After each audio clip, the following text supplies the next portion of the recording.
One of the great blessings God gives us as believers is the blessing of stewardship. He gives us everything we have, and then He asks us to return 10% of that to Him as a demonstration of love and faithfulness and trust, as recognition that God is the source of all of our blessings. Look at Deuteronomy 8:18. "And you shall remember the Lord your God, for it is He who gives you power to get wealth." Isn't that an interesting thought? Our ability to have anything at all comes from God.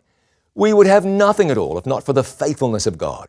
When God asks us to tithe, to return to Him 10% of our increase, we remember that none of it was ours to begin with. It's all God's. Tithing isn't just about writing a check or arranging a transfer of funds.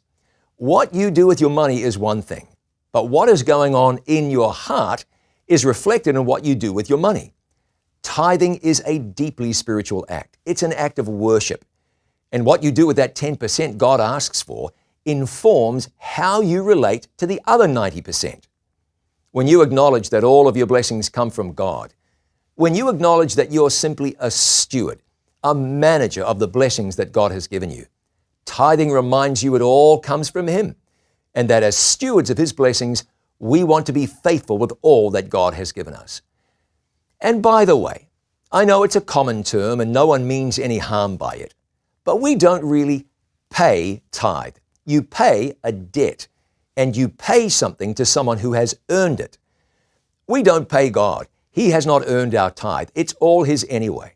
Don't miss the blessing of being faithful in stewardship. Be sure to return the tithe to God. I'm John Bradshaw for It Is Written. Let's live today by every word.